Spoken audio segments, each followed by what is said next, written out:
அதே போல் தடுப்பணைகள் சின்னப்பன்னிமடுவு, நாரியம்பட்டி, கீழ்சங்கப்பாடி, கோட்டப்பட்டி இங்கெல்லாம் தடுப்பணை வந்து எங்கள் அண்ணன் எடப்பாடியார் காலத்தில் வந்து அறிவிக்கப்பட்ட திட்டங்கள். இதை தொடர்பு வேண்டும் கேட்டுக்கொள்கிறேன். அதே அரூர் பெரிய ஏரி வந்து தெங்கரக்கோட்டையிலேருந்து தண்ணி வருது, வாணியாத்து டேம் தண்ணி. அது ஃபில் ஆன உடனே அந்த உபரி தண்ணி தான் அங்கே அரூர் பெரிய ஏரிக்கு வருது. அதை வந்து முதன்மை ஆயக்கட்டில் சேர்த்து குடிநீர் பஞ்சத்தை போக்குன்னு கேட்டுக்கிறேன். மறுபடியும் சித்தேரி மலை நான் அடிக்கடி வலியுறுத்துகிறேன். அதிகமாக 62 கிராமங்கள் உள்ளடக்கிய சித்தேரி ஊராட்சி, அந்த ஊராட்சியில் மலை கிராமங்கள் வனத்துறையால் NOC தராமல் இன்னும் பல சாலைகள் வந்து குண்டும் குழியுமாக மேடும் பள்ளமாக இருக்கிறது. அந்த சாலைக்கு வந்து தார்சாலை அமைக்க ஏற்பாடு செய்ய வேண்டும் என்று கேட்டுக்கொள்கிறேன். அதே போல் லோ வோல்டேஜ் இருக்கிறதுனால கோட்டப்பட்டி பைனாமில் ஒரு EB ஸ்டேஷனு இதெல்லாம் செய்து கொடுக்கும்படி கேட்டுக்கொள்கிறேன். அப்புறம் அடிக்கடி சொல்கிறாங்க, இந்த சர்க்கார் படத்தை பார்த்து தான் நாங்கள் கட்சி உருவாக்குன்னு சொல்கிறாங்க. இது இந்தியாவிலே முதன்மை மாநிலமாக தமிழகத்தை நவீனமாக்க உருவாக்க வேண்டிய கட்சி. நாங்களே எந்த சர்க்கார் படத்தை பார்த்தோ இதெல்லாம் வரல இந்த கட்சி. அது கொஞ்சம் அதையும் பதிவு செய்து, தாட்கோ திட்டம் மூலமாக வழங்கப்படும் துணைமுக திட்டத்திற்கு 50% மாண்புமிகு ஆதிராவிட நலத்துறை அமைச்சர் கவனத்திற்கு. தாட்கோ திட்டம் மூலம் வழங்கப்படும் தொழில் முனைவோருக்கான மானியம் 50% வழங்க வேண்டும். மாணவர்களுக்கு கல்வி கடன் 30 நாட்களுக்குள் விடுவிக்க வேண்டும். அதேபோல் NSFDC, NTFDC மற்றும் NSKFDC அங்கிருந்து வருகின்ற குறைந்த வட்டி கொண்ட சிறு குறு கடன் திட்டத்தை மைக்ரோ ஃபைனான்ஸ் அதிகளவில் பெற்றுத்தர வேண்டும் என்று கேட்டுக்கொள்கிறேன். மகளிர் நிலவாங்கும் திட்டம் 2004-2005 அம்மா தான் இந்த திட்டத்தை தூக்கி வச்சாங்க. 75% அதை வந்து 75,000 மானியத்தை வழங்குமாறு 100% வரி பத்திரப்பதியோடு உட்பட அந்த திட்டத்தை அமல்படுத்த வேண்டும் என்று கேட்டுக்கொள்கின்றேன். மாண்புமிகு பேரவைத் தலைவர்களே, சிறப்பு உட்கூறு திட்டம் என்பது மொத்த SC/ST மக்களுடைய விகிதாச்சார அடிப்படையில் 20% ஒதுக்கப்பட வேண்டும். அதை நடைமுறைப்படுத்த 2024 SC/ST ஆக்ட் DAP உருவாக்கப்பட்டது. இப்ப நிதியமைச்சர் வந்து 25,000 கோடி நிதிநிலை அறிக்கையில் தாக்கல் செய்திருக்கிறார். இந்த நிதி பல்வேறு துறைகளுக்கு ஒதுக்கப்படுகிறது என்பதை நாம் அறிவோம். ஆனால் அந்தந்த துறைகள் இந்த நிதியை எவ்வாறு செலவிடப்பட வேண்டும் என்பதற்கான SC/ST வளர்ச்சி செயல் திட்டம் உருவாக்க வேண்டும். அதற்கான ஒப்புதல் நம்ம ஸ்டேட் கவுன்சிலில் வந்து ஒப்புதல் வழங்க வேண்டும். ஆனால் எந்த துறையிலும் இந்த DAP ஆக்ட் 24 செயல்படவில்லை என்பதை மனவேதோடு செயல்பட்டு தெரிவித்து, பிற்போட்டோர் நலத்துறை மூலமாக இந்த போஸ்ட் மெட்ரிக் ஸ்காலர்ஷிப் மாணவர்களுக்கு BC MBCக்கு ஆண்டு வருமானம் 2 லட்சம் லிமிட் வச்சிருக்கிறீங்க. இதை 8 லட்சமாக உயர்த்த வேண்டும் என்று கேட்டுக்கொள்கின்றேன்.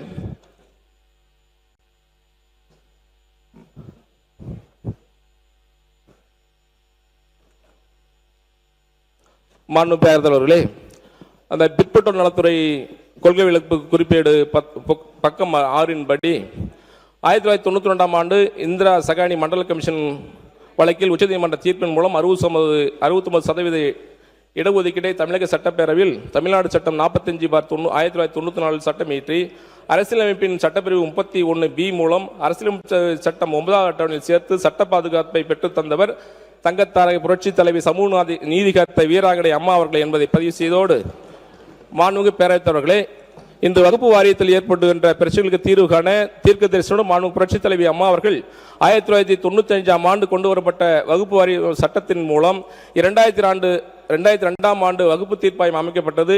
இதன் மூலம் பல ஆண்டுகளாக இருந்த பிரச்சனை நல்ல முடிவுக்கு கொண்டு வரப்பட்டது என்பதை இந்த அவையில் பதிவு செய்து கொள்ள விரும்புகிறேன்.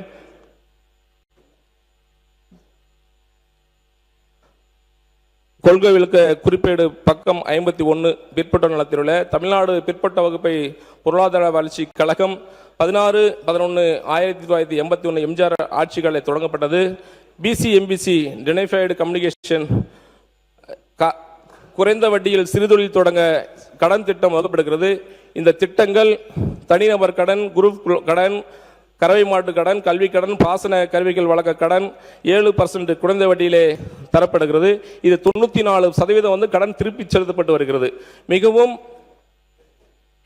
பின்தங்கிய நிலையில் உள்ள BC MBC மக்கள் பயன்பெறும் வகையிலே அரசு கூடுதல் நிதியை ஒதுக்கீடு செய்து அவங்களுடைய வளர்ச்சியை உயர வேண்டும் என்று கேட்டுக்கொண்டு, அதே 2020-26-27 ஒதுக்கீடு 165 கோடி இன்னும் சொல்லியிருக்கீங்க உங்க கொள்கைகளுக்கு குறிப்பிட்ட புத்தகத்தில். இதுல 150 கோடி வந்து மத்திய அரசு கொடுக்குது, மொத்தம் 15 கோடி தான் மாநில அரசு கொடுக்குது. இதை வந்து நீங்க 150 கோடியா உயர்த்தி வழங்க வேண்டும் என்று அன்போடு கேட்டுக்கொள்கின்றேன். பேரவைத் தலைவர்களே, இப்ப துணைத் தலைவர்களே, 2018ஆம் ஆண்டு கஜா புயல் பெரு வெள்ளத்தால் பாதிக்கப்பட்ட நாகூர் தர்காவிற்கு குளக்கரை 4,27,00,000 ரூபாய் சீரமைக்கப்பட்டது. சிறுபான்மை பொருளாதார மேம்பாட்டுக் கழகம் அமைத்து அனைத்து இந்திய அண்ணா திராவிட முன்னேற்ற கழகம் 91-96 அன்னைக்கு அந்த ஆணையத்தினுடைய தலைவராக அம்மா அவர்கள் பதர் சயீத் என்ற ஒரு முஸ்லீம் சமுதாயத்தை சேர்ந்த மகளிருக்கு இந்த வாய்ப்பை வாரிய தலைவராக கொடுத்து அழகு பார்த்த அம்மா அவர்கள் தமிழ்நாடு அரசு பெண்மையான தேர்வாணைய தலைவராக முதலில் இஸ்லாமிய சமுதாயத்தை சேர்ந்த பெண்மணி திருமதி யாஸ்மின் அகமது ஐஏஎஸ் அவர்களை நியமித்து பெருமைப்படுத்தியவர் அம்மா அவர்கள் 2002ஆம் ஆண்டு இந்திய ஜனாதிபதி தேர்தலில் டாக்டர் ஏபிஜே அப்துல் கலாம் அவர்களுக்கு ஆதரவாக வாக்களித்தது நம்முடைய அம்மாவுடைய அரசு.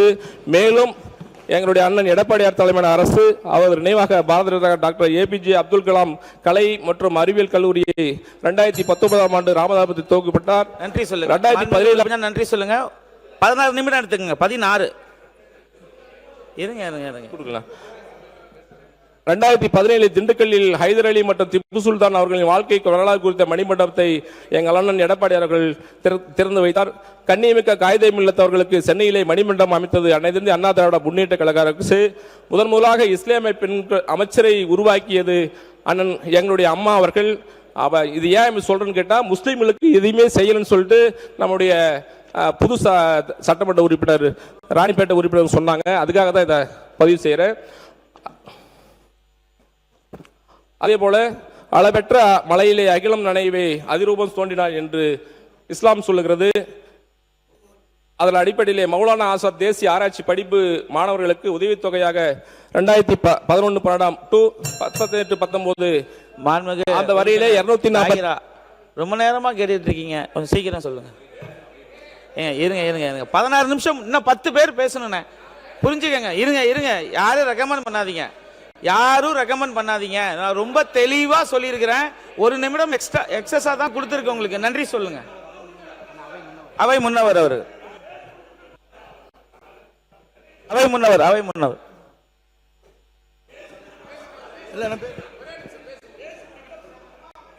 ஆன்மீக உறுப்பினர் நன்றி சொல்லுங்க. மௌலானா ஆசாத் தேசிய ஆராய்ச்சி படிப்பு மாணவர்களுக்கு உதவித்தொகை 2011-12ஆம் ஆண்டு முதல் 2018-19ஆம் ஆண்டு வரை 246 மாணவர்களுக்கு ஜூனியர் ஃபெலோஷிப் 31,000ஆகவும் junior research post graduate fellowship 35,000 உயர்த்தி வழங்கியது அண்ணன் எடப்பாடி அரசு, அம்மாவுடைய அரசு என்பதை அன்போடு தெரிவித்துக் கொள்கின்றேன். எதுவுமே செய்யலன்னு பதிவு பண்றாங்க, நாங்க செஞ்சது சொல்லியிருக்கிறோம். கான்ட்ரவர்சியா போகுது. அப்படி இல்ல. இப்போ கடைசியா வந்து அஇஅதிமுக உஷாராணி அம்மா அவங்க விலையில்லா சைக்கிள் திட்டம் வந்து 2019 வந்து 2002-2003ஆம் ஆண்டில் எங்களுடைய அம்மா தான் அதை ஃபர்ஸ்ட் அறிவிச்சாங்க. தாழ்த்தப்பட்ட பிற்படுத்தப்பட்ட விளிம்பு நிலை மக்கள் மாணவிகள் வந்து மேலே வரணுக்காக, கல்வியிலே பொருளாதாரத்தில் உயர்ந்து படிப்பு தொடர்ந்ததுக்காக தான் இந்த திட்டத்தை அறிவிச்சாங்க. அதையும் பதிவு செய்து கொள்ள விரும்புகிறேன். அதே மாதிரி மகளிர் வந்து சுகாதார வளாகம் கிராமத்தில் போடணும்னா காலை கிடைக்காதுன்றது ரொம்ப கஷ்டம். அதெல்லாம் கஷ்டப்பட்டு அம்மா அவர்களும் அண்ணன் எடப்பாடி அவர்கள் தான் அந்த நிதி ஒதுக்கீடு கிராமங்களில் செஞ்சு கொடுத்தாங்க. அப்படியே வன்னியகுல சத்திரியர்களுக்கு பக்கம் 58 வந்து வன்னியகுல சத்திரிய சமுதாயத்தை சேர்ந்த நபர்களால் அல்லது நிறுவனங்களால் உருவாக்கப்பட்ட பொறுப்பாட்சிகள் சொத்துக்களை பாதுகாக்க தமிழ்நாடு வன்னியகுல சத்திரியர்கள் பொது அறநிலை பொறுப்பாட்சிகள் சட்டம் 2018 இயற்றப்பட்டு இச்சட்டத்தின் கீழ் தமிழ்நாடு வன்னியகுல சத்திரியர் பொது அறநிலை பொறுப்பாட்சிகள் மற்றும் நிலைக்குடைகள் குழுமத்தை உருவாக்கியது எங்களுடைய அரசு எடப்பாடி அவர்கள் அன்போடு தெரிவித்துக் கொள்கிறேன். பிசி எம்பிசி இந்தியாவிலே முதன்முறையாக கிறிஸ்துவ மகளிர் சுய உதவி குழுக்களுக்கு அமைக்கப்பட்டு அவர்களுக்கு மானியத்துடன் கூடிய கடன் வழங்கப்பட்டது எங்களுடைய அரசாங்கம். ஜெருசலேம் புனித பயணம் மேற்கொள்ளும் கிறிஸ்தவ யாத்திரிகளுக்கு வழங்கப்பட்ட அரசு நிதி ஒரு நபருக்கு 28,000 இருந்து 38,000 உயர்த்தி வழங்கப்பட்டது. பின்னர் முழு மானியம் வழங்கப்படும் என்று உத்தரவாதம் அளிக்கப்பட்டது. இப்படி பல்வேறு திட்டங்களை எல்லாம் எங்களுடைய அரசு அழகு பார்த்து வழங்கியது என்பதை அன்போடு தெரிவித்துக் கொள்கின்றேன். அதேபோல டாக்டர் அண்ணல் அம்பேத்கர் அயல்நாட்டு கல்வி திட்டம் சொல்லி அந்த கொள்கை விளக்கு குறிப்பில் படிச்சிருக்கிறேன். நீங்கள் வந்து எல்லாத்துக்கும் வந்து அதில் பணியாளர்களுக்கு வந்து நீங்கள் அனுப்புறீங்க, வெளிநாட்டுக்கு அனுப்புறதுக்கு ஃப்ளைட்டில் அனுப்புறீங்க. ஆனால் அந்த பைலட்டு ஷிப்பு, அதாவது கடல் மாலுமிகளுக்கும் பைலட் முடிச்சு இருக்கிறவங்களுக்கும் அவங்க வெளிநாட்டில் போய் ட்ரைனிங் பண்ணுறதுக்கு காசு இல்லாமல் மாணவர்கள் ரொம்ப அல்லல்படுகிறார்கள். அவர்களுக்கும் நிதியை நீங்கள் உருவாக்கி வழங்க வேண்டும் என்று நம்முடைய ஆதிராவிட நலத்துறை அமைச்சரை கேட்டுக்கொள்கின்றேன். மாண்புமிகு உறுப்பினர், உங்களுடைய கோப்புகள் தயவு செய்து கொடுங்க. இன்னும் 10 பேர் பேசணும். அடுத்தவங்க வாய்ப்பு எடுத்துக்க வேணாம். இல்ல மணி ஆயிடுச்சு. மாண்புமிகு உறுப்பினர் திரு எஸ் பாலமுருகன், இங்க பாருங்க, உங்களுக்கு தெரியும், நல்லாவே தெரியும். இன்னும் எத்தனை, இன்னைக்கு 13 பேர் பேச வேண்டியது இருக்கு. உங்களுடைய ஒத்துழைப்பு, உங்க தொகுதி போலதான் இன்னும் 13 தொகுதி இருக்கிறாங்க. அந்த சார்பாகவும் அவங்க ரெப்ரசன்ட் பண்ணணும். சரிங்களா? நல்லா பேசக்கூடியவங்க 15 நிமிடங்கள்ல ரத்தின சுருக்கமா பேசக்கூடிய ஆற்றல் இருக்கிறவங்க அதுக்கு மேல எடுத்துக்கிறது தேவையில்லாதது. கொஞ்சம் ஒத்துழைப்பு கொடுங்க, நன்றியை சொல்லுங்க.